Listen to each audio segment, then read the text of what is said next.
What's up, Thrashers, and welcome back once again to the Thrash Maniac 99 YouTube channel, and I am back for another album review for you guys. The first of two this weekend, as per tradition going forward on the channel. And I thought to myself, we got a lot of underground stuff coming out that did come out yesterday. And I saw two of them were from the same label, Dying Victims Productions, and I thought to myself, well, since they got two releases that are quite different from one another, how about I review both of them this weekend? So we're going to kick things off with the Dying Victims Production doubleheader for the two reviews this weekend, with the first of the two, and that is the debut album. Yes, this is a debut album from Greek death thrash band Vicious Knights, and it's called Alteration Through Possession. So yeah, this band originally formed as a band called Obsession back in 2015, before changing the name in 2016 to Vicious Knights. And they've been putting out splits or demos with other bands, and this is their debut and on Dying Victims Productions. Let's hear what this Greek death thrash trio has in store for us. So after the track Infestation, which was this like very evil demonic introduction track, which sometimes introduction tracks can be hit or miss depending on what they are. If it's just something like this, not my bag. If it's musical, I would love it. But it goes into the first real song, From Nothingness to a Slave of Darkness. Right off the bat, we get some great thrash riffing here to get things going with a death metal blast beat that's happening, and then it goes back and forth between the death metal blasts and the thrash beat going in the beginning. And then right off the bat, whenever I hear the vocals come in through the cut of the mix, to me the vocals kind of sound like a mix of Tapping the Vein era Tom Angel Ripper from Sodom and Wagner from Sarcophago, because it has a bit of that like torturous sound to it, but it has a gruffness attached on top that I really like with the vocals on not just the song but the entire album. Also during this track, some nice touches of melody pop in during the choruses on the guitars. Some of the riffs that I'm hearing on here definitely reminds me of German thrash metal, particularly Sodom and early Creator, like Endless Pain, Pleasure to Kill era Creator in particular. And at the very end of the track, things got even faster with a nice tasty lead. So right off the bat, we're off to a very energetic start, going into the Bone Ghoul King, the Miserly. So after some creepy spoken word, we get into the song, and it's a little more punky with the riffing going on. However, things turn extra evil and brutal real fast as the song gets faster, and it gets into what I call the black metal blast, which was pioneered by bands like Bathory and Creator and other bands during that like mid to late 80s period. Although here, this with the beat and the riffs going on reminds me a little bit of Merciless, like early Merciless on that album The Awakening. And I hear a lot of Merciless influence going on here, not just on this track but the entire album. But yeah, it just got more evil and more brutal with the riffs and the speed. And the track kind of goes back and forth between that vibe as well as the punky energy that's happening. Another tasty lead showing up towards the end, and it's longer and packed with more of that punky energy. Then we get into the next track, They Cast No Shadow. A doomy start. It gets a little doomy in the beginning with the riff, just very slow and murky and plodding, before it turns punky again for a brief moment. And then it goes back into that kind of Merciless style section. But it's actually more inspired, in my opinion, this section by that early Creator, as well as Brazilian band Mutilator. For those who don't remember the band Mutilator, they were a Brazilian death thrash band, particularly thrash, from the 80s. But their first album, Immortal Force, I hear moments of that album in this part of the song. The riffs were more evil and vicious, to say the very least, and the song changes into three different parts. You get some of the punky stuff from the previous track, some more of that death thrash vibe that we get throughout, but also some doom. We get into a heavy doom section that leads into Fantastic lead before it before the song closes out with more of that high impact speed of what I was talking about earlier with those black metal blasts and tremolo riffs. Sleep with the Ghouls.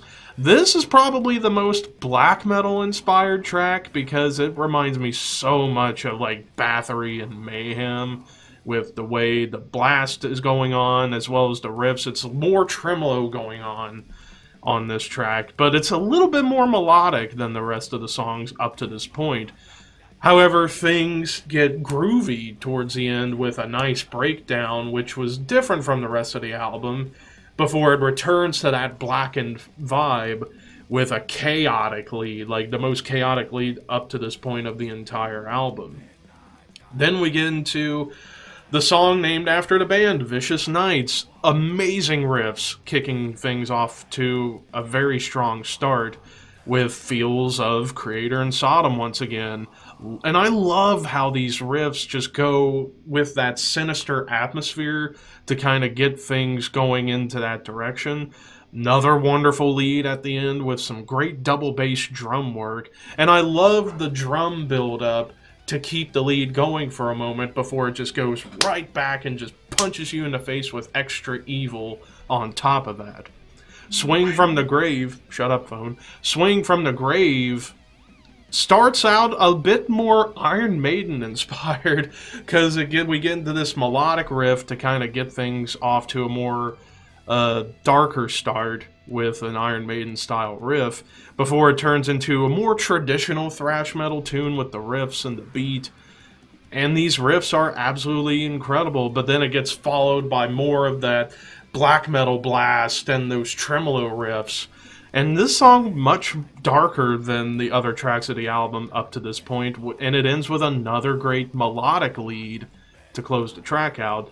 Then we get to the penultimate song, It Was in My House, after some horror spoken word and bells, immediately into more sinister riffs and fast speed, double bass work that reminds me so much of like Dave Lombardo's double bass work.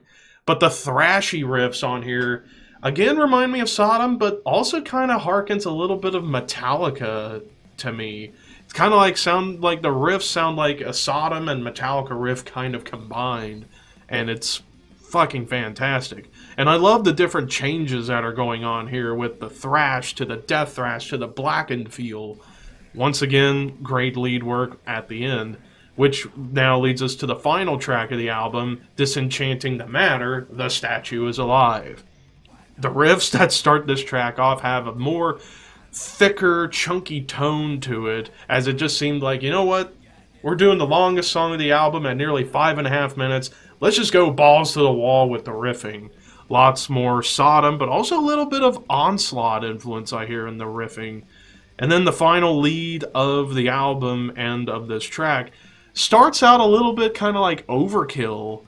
And I love how after the first half of the lead, the bass gets a moment of shine with a great bass line, and then it ends and it concludes into the remainder of the lead, which is more melodic and chaotic, and it fades away as the song in the album reaches its closing point.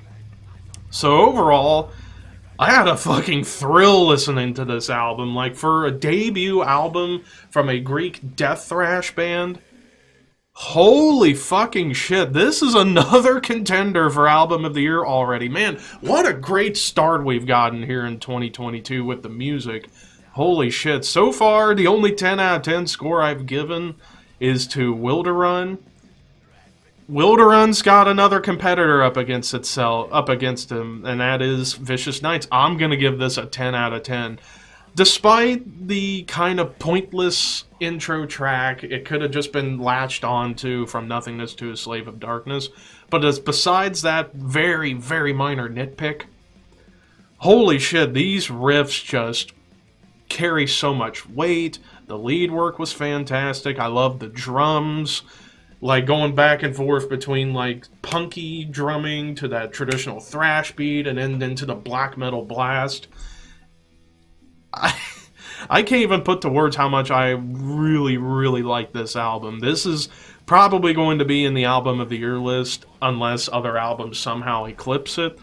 But right now, we got two 10 out of 10 albums. This is a perfect album, in my opinion. Love the different influences, the Metallica, the Sodom, the Creator, the Merciless, Sarcophago, Mutilator, Bathory, Mayhem, Iron Maiden. So much inspiration going on here. And to me, they did it well enough to the point where it didn't feel like a copycat of those bands. It really felt like they made something of their own. And that's another reason why I give this a 10 out of 10. It's just, they took stuff from the past, but made it into their own, and it sounds fresh. And I think, so far, this is the best thrash album of the year, even though there's only been a few that have come out so far. This one stands above all, and it's not even just thrash, it's death thrash. And I absolutely fucking love this album. I highly recommend you guys check it out. And in fact, before you guys end up purchasing it, there will be a link in the description for you guys to check out the album, as well as their Bandcamp link, because I recommend people get this album. I'm definitely going to get it eventually, no question, because holy shit. But what did you guys think? For those who have listened to it, what did you guys think of Vicious Knight's debut, Alteration Through Possession? Let me know in the comments below. And like I said, this is the first of 2 Dying Victims Productions reviews I'm doing this weekend. Tomorrow, I actually forgot what the other one is. I'll have to go back after I'm finished recording here. But tomorrow's review will be for the other band that came out this weekend on Dying Victims. But until then, horns high, and I will see you soon, and bravo to you, Vicious Knights.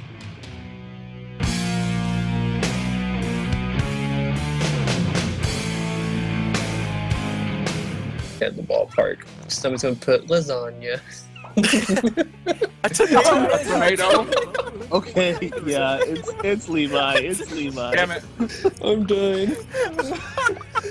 Could I order I want to know what he got for this one. Alright, Seth, let's go to Tomato Town.